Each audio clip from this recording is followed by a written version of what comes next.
bom dia, boa tarde ou boa noite, conforme seja o horário que estejam me ouvindo. Dando sequência à série de palestras promovidas pela Casa de Fabiano, hoje nós vamos dar início aqui ao capítulo 15 do Evangelho segundo o Espiritismo, fora da caridade não há salvação. E a gente sabe que esse lema, esse lema fora da caridade não há salvação, é o lema máximo, assim, é o lema que a doutrina espírita, que o espiritismo prega, né? A bandeira que o espiritismo levanta é a bandeira da caridade. Não é uma bandeira dizendo que fora da religião não há salvação, fora da igreja não há salvação, fora da casa espírita não há salvação, fora da verdade não há salvação. Não é isso que o espiritismo vem ensinar pra gente. É fora da caridade não há salvação. Por quê?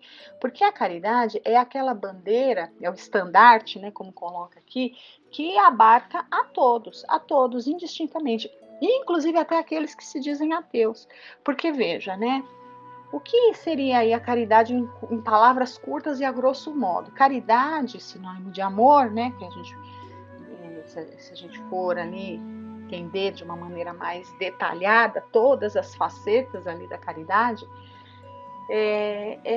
toda e qualquer ação, atitude, pensamento, gesto benemérito, bom, né, em favor, pró alguém ou alguma coisa. Então, toda vez que qualquer ser humano, até mesmo aqueles que se dizem aí ateus, que não acreditam em nada, que não estão em religião nenhuma, mas qual é a pessoa, qual é o ser humano que nunca na vida faz alguma coisa por alguém?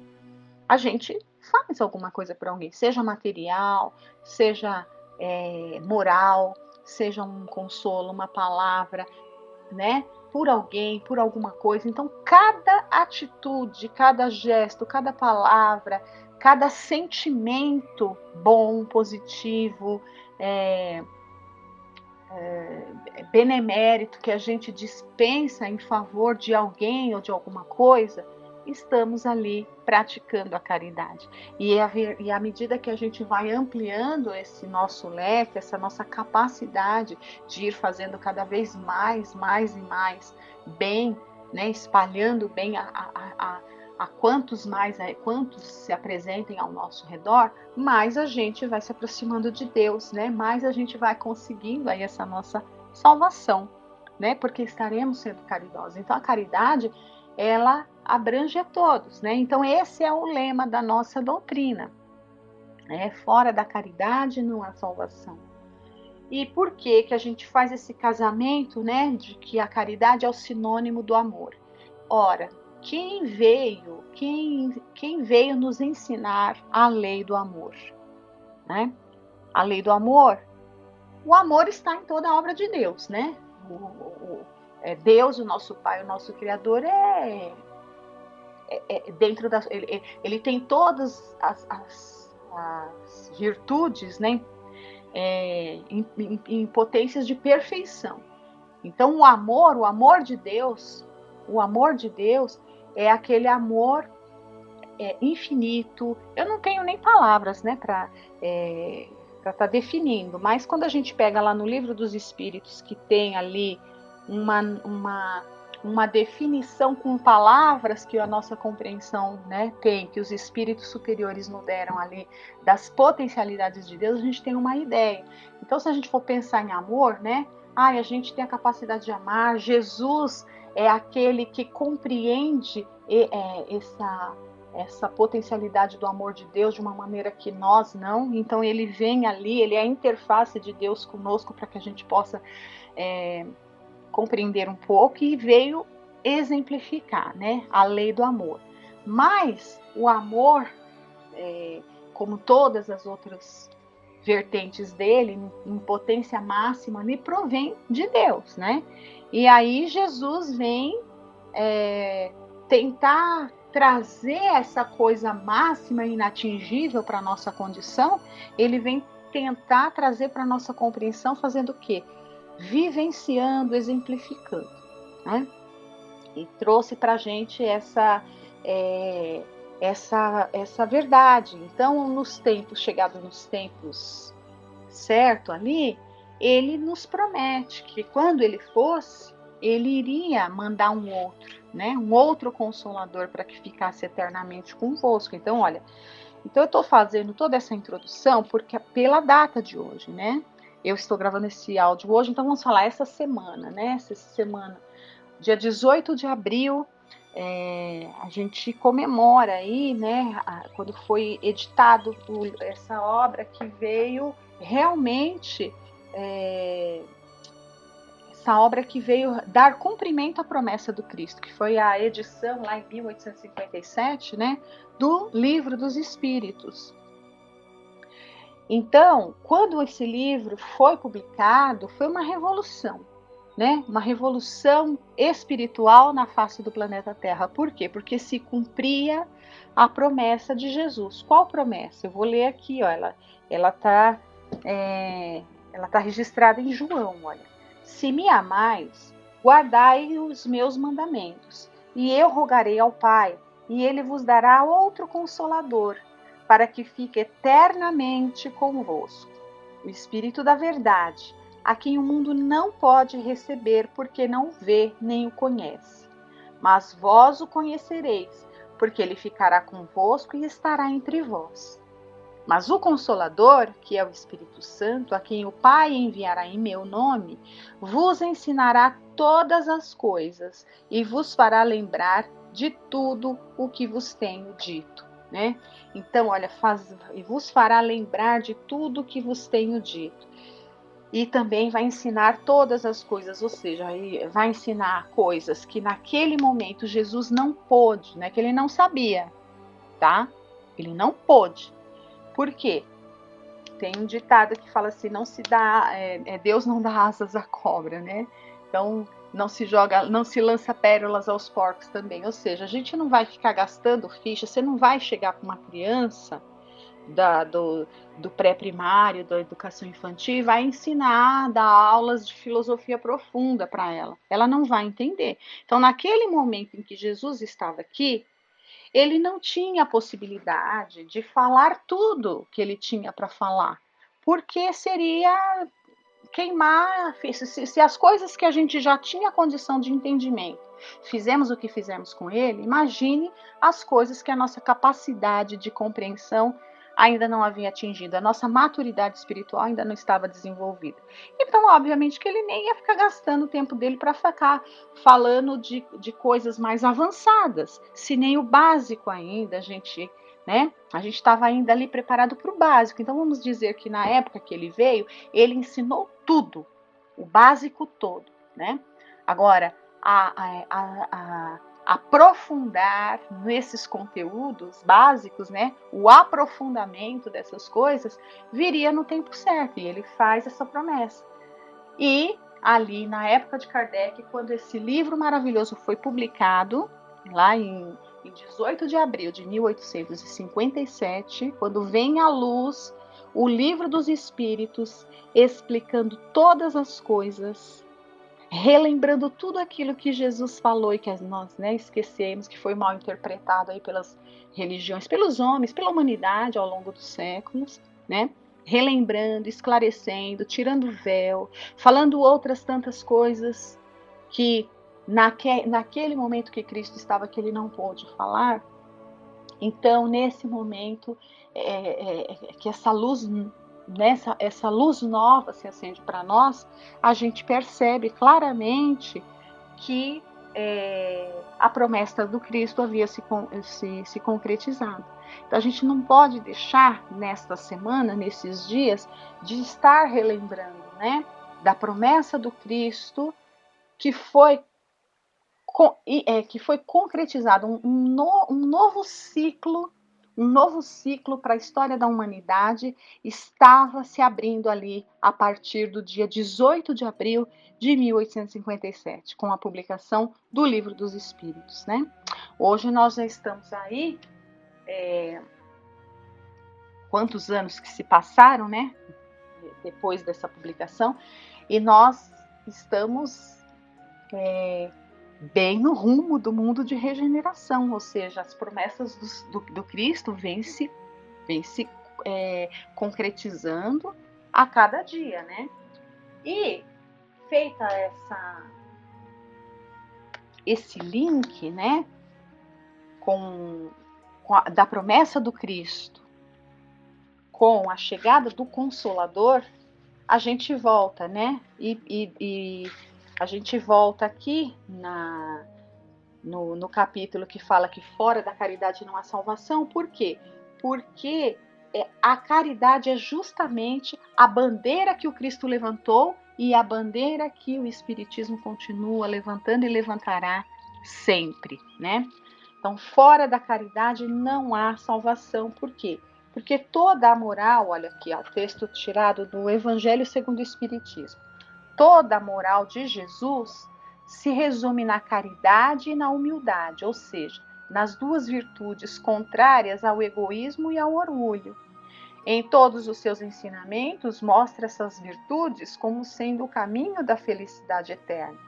Bem-aventurados, diz ele, os pobres de espírito, quer dizer, os humildes, porque deles é o reino dos céus.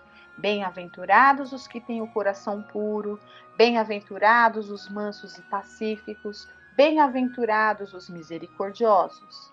Amai ao vosso próximo como a vós mesmos, fazei aos outros o que desejareis que vos fizessem, amai os vossos inimigos, perdoai as ofensas se quiseres ser perdoados, fazei o bem sem ostentação, julgai-vos a vós mesmos antes de julgar aos outros.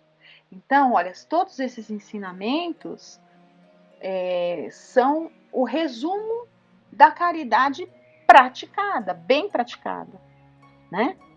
Então, aqui, olha, por esses ensinamentos a gente percebe que, né, sim, a doutrina é o Consolador prometido, né? É aquela luz que se acendeu lá em 1857, né? Através dessa pleiade de espíritos, trabalhadores do Cristo que vem tirar o véu e vem ensinar todas as coisas, relembrar o que a gente esqueceu, né? Dar a interpretação correta que a humanidade, pelo seu orgulho e pela sua vaidade, interpretou a seu modo, pelos seus interesses. Então eles vêm aqui e tiram o véu completamente, né? Então a gente não tem mais, não temos desculpa para dizer para os nossos erros. Sim, continuamos errando? Vamos continuar errando por um bom tempo, né? Só que os nossos erros daqui para frente, eles têm que ser encarados de uma outra forma, né? É assim, puxa, eu ainda erro muito porque essas coisas estão arraigadas no meu ser, no meu espírito eterno, né? E é muito difícil a gente desvincular um hábito que já está arraigado. Mas a partir do momento que eu, aprendendo a me conhecer, a me observar e ficar nessa luta, né, comigo mesmo, de autoobservação e de autocorreção, eu vou conseguir cada vez mais ir me melhorando, né? Então a gente tem que estar travando essa luta conosco mesmo, para quê? Para que a gente erre cada vez menos e que a gente consiga praticar cada vez mais essas lições, né, que Jesus nos deu e que os Espíritos vêm aí para nos relembrar, né? E falando de caridade, né, continuando sempre falando da caridade que é a nossa bandeira, eu trouxe aqui para gente uma mensagem do Espírito André Luiz, né? Então, né, veja, olha, uma mensagem de André Luiz.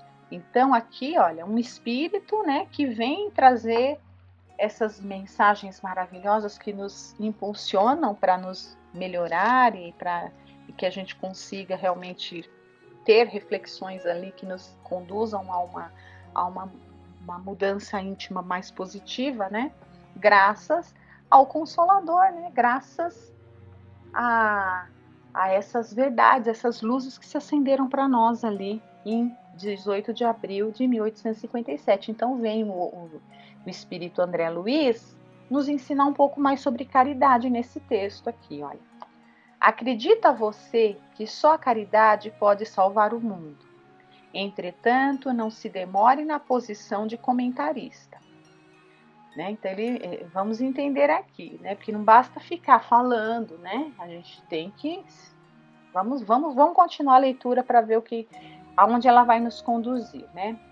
Não nos diga que é pobre e incapaz de contribuir na campanha renovadora da sublime virtude. Então, tem muitas pessoas que ainda têm aquele conceito muito primário de que caridade é dar, né? Dar dinheiro, dar roupa, dar sapato e dar comida, dar coisas materiais.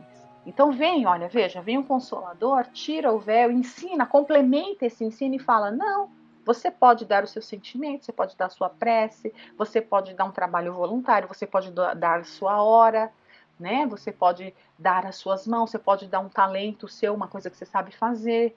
Então, veja, né? Vem o Consolador, né? E nos amplia o conceito de caridade, que até então a gente achava que era só dar algo de material, né? Então, olha aqui, esclarecendo tudo. Olha, não nos diga que é pobre, incapaz de contribuir na campanha renovadora da sublime virtude. Se não, vejamos. E ele vai mostrar, então, várias possibilidades, né? De que uma pessoa que seja, vamos dizer, pobre, né? Financeiramente, economicamente falando, como que ela poderia estar fazendo aí para praticar a caridade? Olha, se você destinar a quantia correspondente a um refrigerante ou um aperitivo em cada 5 doses, segundo os seus hábitos, aos serviços de qualquer hospital, no fim de um mês haverá mais decisiva medicação para certo doente. Nossa, aqui ele pegou, porque aqui né? Ele foi até além, porque ele está falando da caridade material mesmo, ou seja, por mais pobre que a pessoa seja, né? A pessoa, vamos observando. Quem que não vai lá no bar, né? Tomar, né? Quem que não vai lá no final de semana tomar sua cerveja, né? Que não vai lá, enfim, tomar o seu refrigerante, né? Nossa, que exemplo que ele deu aqui. Então, não está falando para você deixar de fazer, mas economiza um pouquinho, uma moedinha daquele lá. Né? Então, se a pessoa vai lá no final de semana e toma lá, compra um fardo de refrigerante, que vai deixar a pessoa doente, com certeza, e fica lá a semana inteira lá tomando refrigerante, não, ela não precisa comprar o fardo inteiro, ela compra uma garrafa só, né, aquele litrão, que ela vai tomar lá com a família dela, nem vai ficar não vai ficar doente, porque não vai tomar o excesso, e ainda vai economizar uma moedinha, né? A pessoa que espera o final de semana e vai lá pro bar e fica tomando cerveja, toma lá não sei quantas latinhas, não sei quantas garrafas, sei lá como é que é, né? Se ela tomar menos, ela vai conseguir. É o exemplo que o André Luiz está dando aqui. Vamos ver.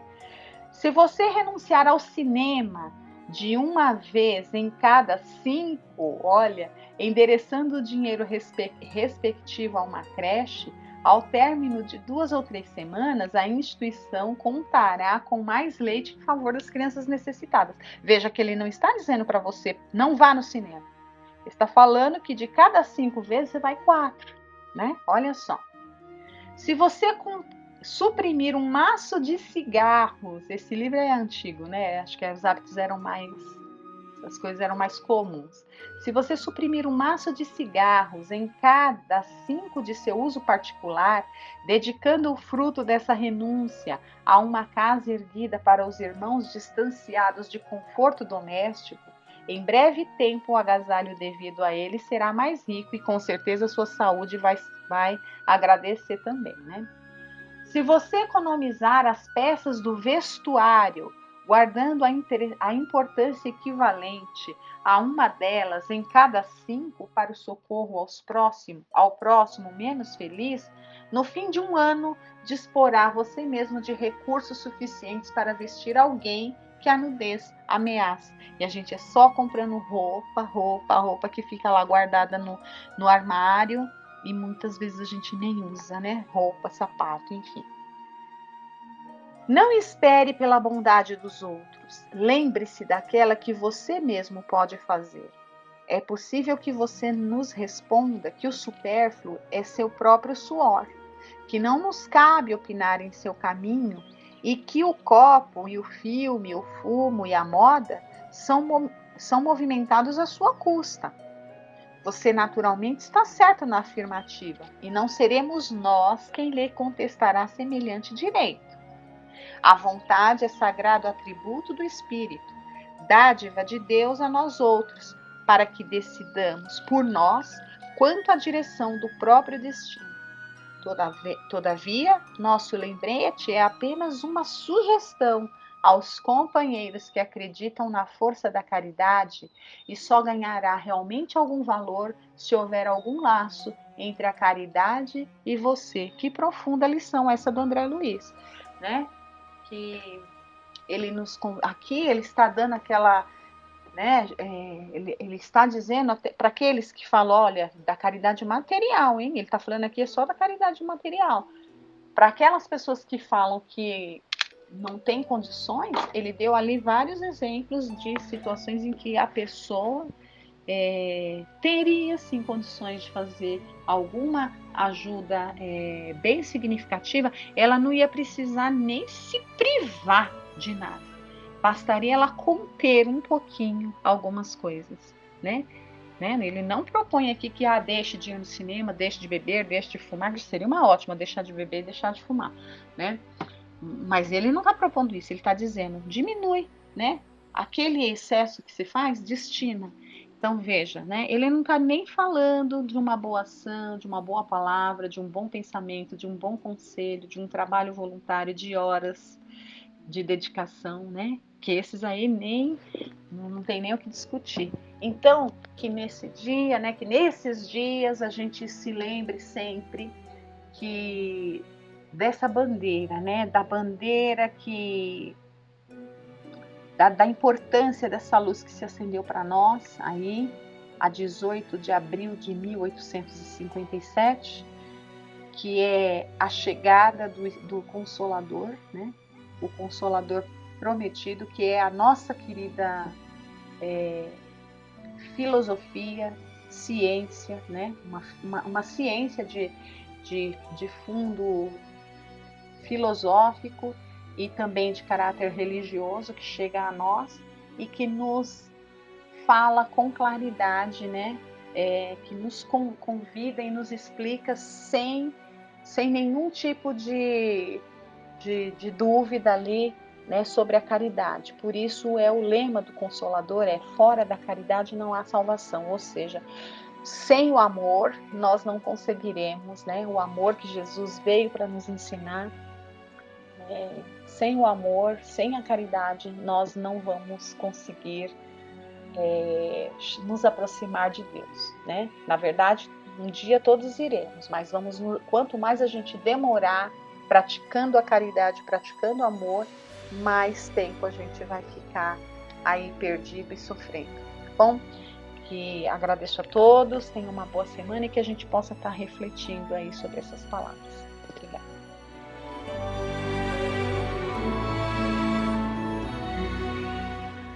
Boa noite a todos. Nós vamos ver hoje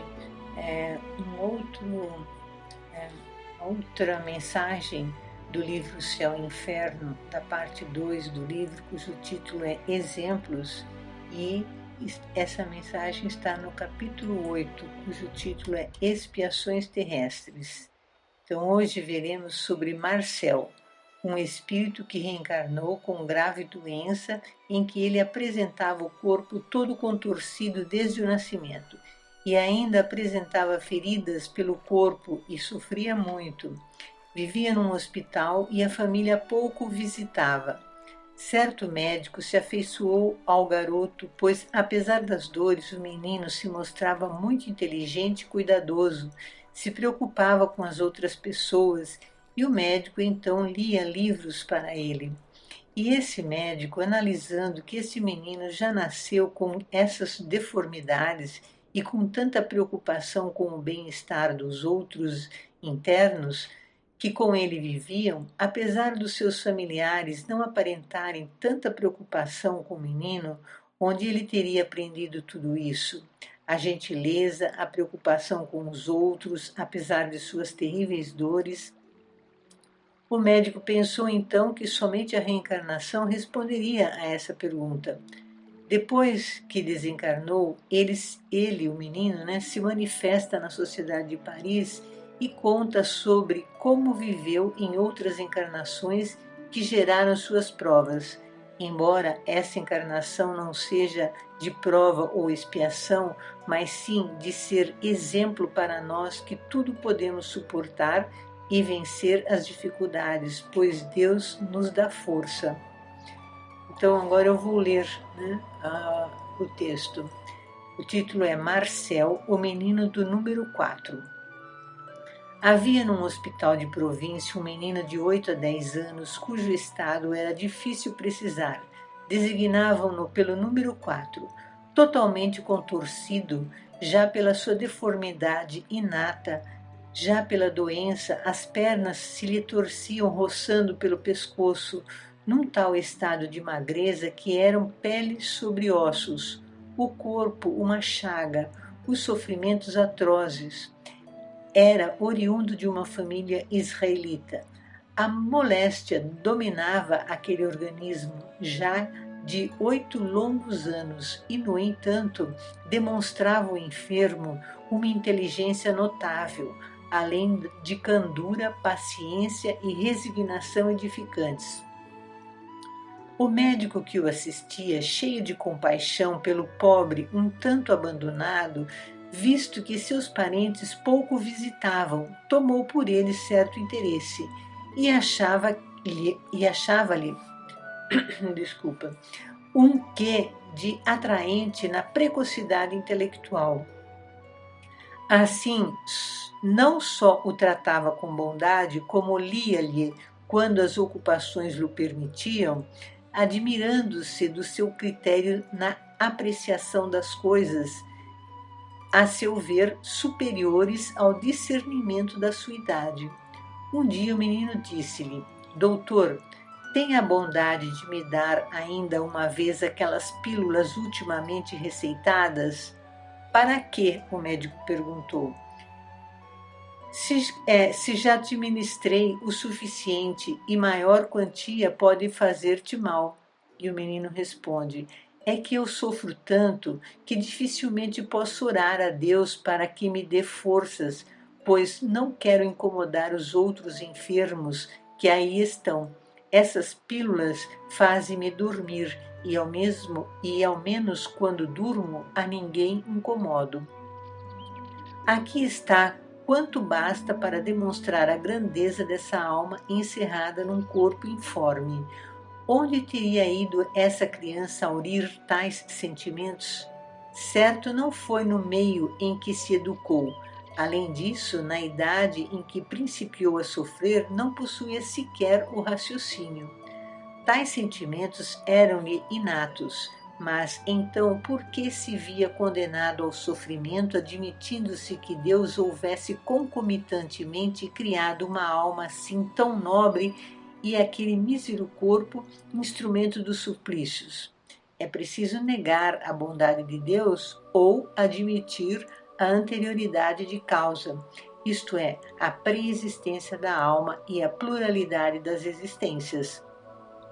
Então vemos que o médico concluiu que Deus ou não é amor ou a explicação seria a pré-existência da alma, ou seja, somente a reencarnação pode explicar as diferentes dificuldades e provas pelas quais as pessoas passam durante a existência ou mesmo no plano espiritual. As dificuldades do jovem eram muitas, mas mesmo assim ele estava pronto a ouvir e conversar com o médico que lhe dava atenção e ainda se preocupava com as outras pessoas ao seu redor, outros doentes. Vou continuar a leitura. Os últimos pensamentos desta criança ao desencarnar foram para Deus e para o caridoso médico que dela se condoeu. Decorrido algum tempo, foi o seu espírito evocado na Sociedade de Paris, onde deu a seguinte comunicação, isso foi em 1863. Então vamos ver aqui a comunicação. A vosso chamado vim fazer que a minha voz se estenda para além deste círculo, tocando todos os corações. Oxalá seu eco se faça ouvir na solidão, lembrando-lhes que as agonias da terra têm por premissas as alegrias do céu, que o martírio não é mais do que a casca de um fruto deleitável, dando coragem e resignação.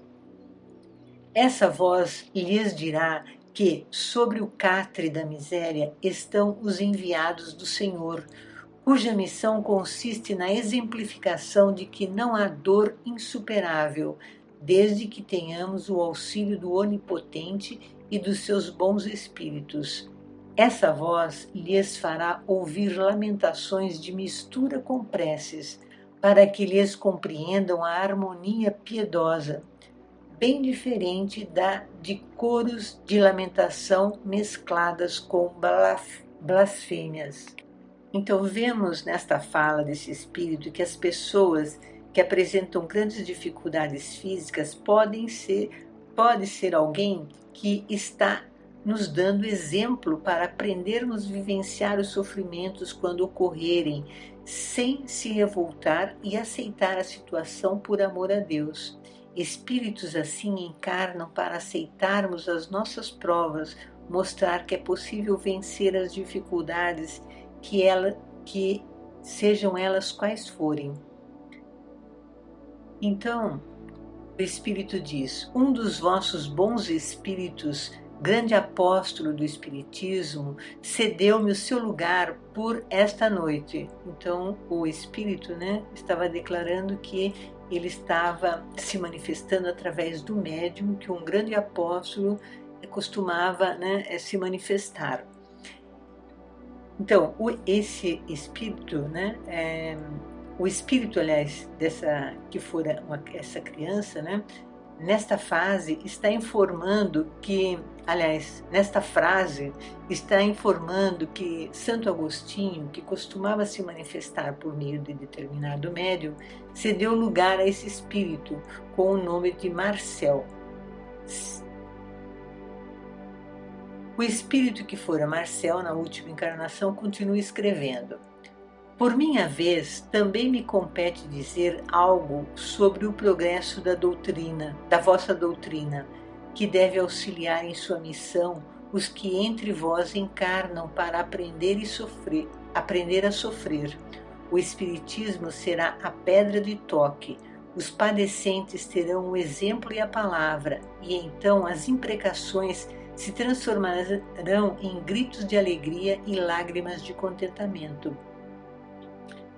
Aí é perguntado a ele: pelo que afirmais, parece que os vossos sofrimentos não eram expiação de faltas anteriores.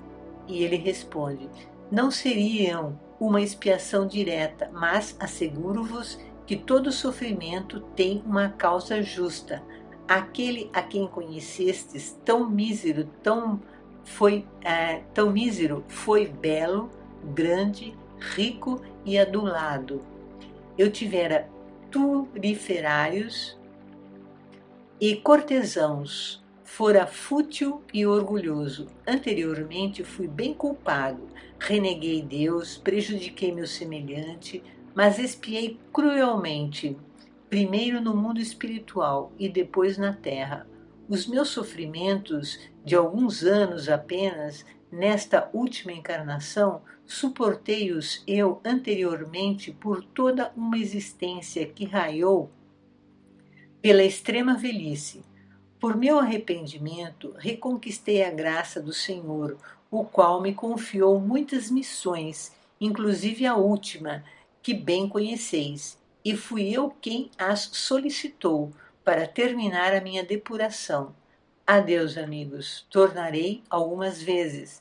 A minha missão é de consolar e não de instruir.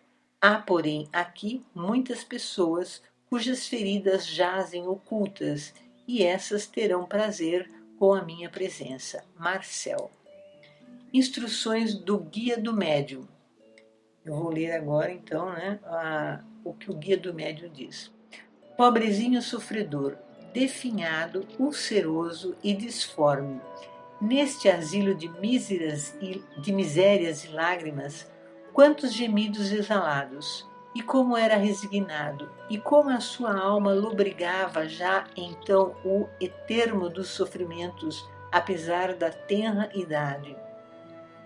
No além-túmulo pressentia a recompensa de tantos gemidos abafados e esperava. E como orava também por aqueles que não tinham resignação no sofrimento, pelos que trocavam preces por blasfêmias.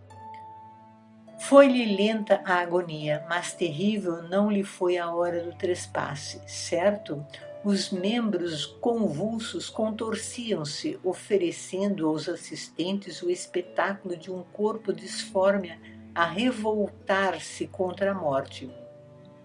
Nessa lei da carne, que a todo o custo quer viver, mas um anjo bom lhe pairava por sobre o leito mortuário e cicatrizava-lhe o coração.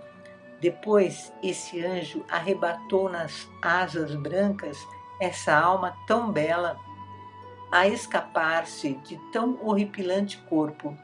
E foram estas as palavras pronunciadas: Glória a vós, Senhor meu Deus. E a alma subiu ao Todo-Poderoso, feliz, e exclamou: Eis-me aqui, Senhor, destes-me por missão exemplificar o sofrimento. Terei suportado dignamente a provação? Hoje, o espírito da pobre criança avulta, paira no espaço, vai do fraco ao humilde e a todos diz esperança e coragem.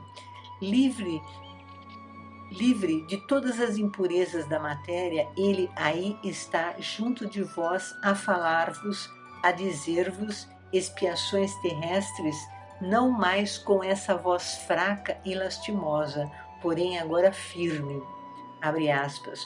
Todos que me observaram viram que a criança não murmurava e auriram nesse exemplo a calma para os seus males e seus corações se tonificaram na suave confiança em Deus, que outro não era o fim da minha curta passagem pela terra.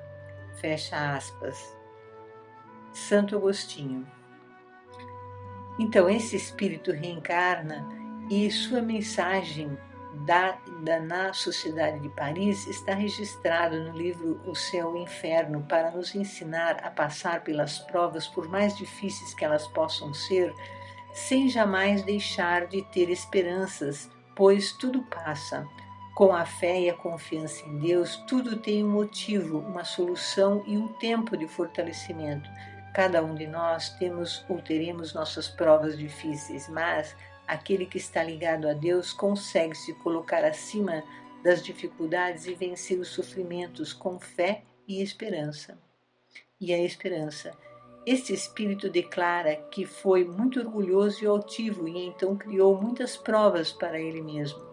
A lei de causa e efeito é para todos e esse espírito também criou suas provas, conseguiu vencê-las.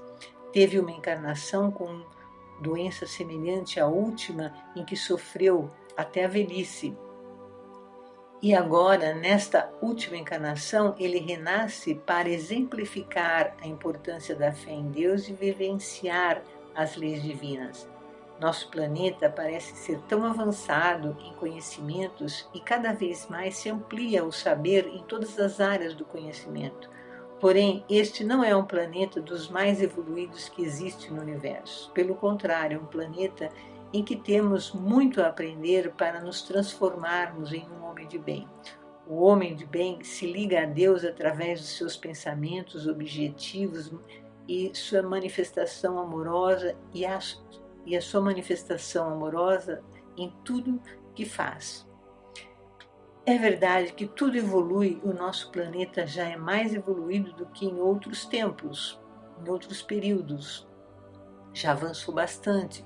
E nesses tempos de hoje, espíritos que há muito tempo não reencarnavam por opção, terão que reencarnar e então teremos muitas situações difíceis ou no mínimo estranhas.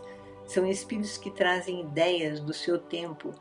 É quando então temos situações ou teremos situações em que somos provados em nossa paciência, compreensão, respeito e fé em Deus. Agora eu vou ler um trecho do Evangelho de Lucas, no capítulo 6, versículo 20 a 26. E levantando ele os olhos para os seus discípulos, dizia: Bem-aventurados vós, os pobres, porque vosso é o reino de Deus. Bem-aventurados vós que agora tendes fome, porque sereis fartos. Bem-aventurados vós que agora chorais, porque haveis de rir. Bem-aventurados sereis quando os homens vos odiarem e quando vos separarem e vos injuriarem e rejeitarem o vosso nome como mal por causa do Filho do Homem. Folgai nesse dia, exultai, porque eis que é grande o vosso galardão no céu, pois assim faziam os meus pais aos profetas. Pois assim faziam os seus pais aos profetas. Mas ai de vós, ricos, porque já tendes a vossa consolação. Ai de vós, os que estáis fartos, porque tereis fome. Ai de vós, os que agora rides, porque vos lamentareis e chorareis. Ai de vós, quando todos os homens de vós disserem bem, porque assim faziam seus pais aos falsos profetas. Então Vinícius comenta esse trecho do Evangelho no livro Em Busca do Mestre, no capítulo intitulado O Sermão do Monte. Vou ler um pequeno trecho. A humildade é o sentimento que se opõe ao culto da egolatria a que o homem possa entregar-se. Aquela virtude, devidamente cultivada, modifica o conceito errôneo e prejudicial que o indivíduo faz de si mesmo, levando-o a compreender que ele é igual a todos os demais, que não constitui um ser privilegiado, mas uma célula da sociedade da qual faz parte. A humildade, cumpre notar, é apanágio que distingue os grandes, os fortes e iluminados, pois aqueles que chegaram a tais condições são os que palmilharam o roteiro traçado pela excelsa virtude, porque em tal importa o segredo da ascensão das almas. Por isso, o sábio educador da Galileia focalizou esse tema, ensinando-o e o exemplificando de vários modos. Pulando um pedaço e continuando. Sem humildade, jamais conquistaremos não só as virtudes, como estados de vida mais espiritualizados e felizes, justificando-se desse modo a assertiva do mestre, porque deles, isto é, dos humildes ou pobres de espírito, é o reino dos céus. O trecho do texto de Vinícius é bem longo, mas esse trecho é suficiente para deixar claro que somente vivendo os ensinamentos do Cristo podemos encontrar o melhor caminho na nossa evolução. Confiemos em Deus e peçamos o auxílio dos Espíritos amorosos. Boa noite a todos. Tenham uma boa semana.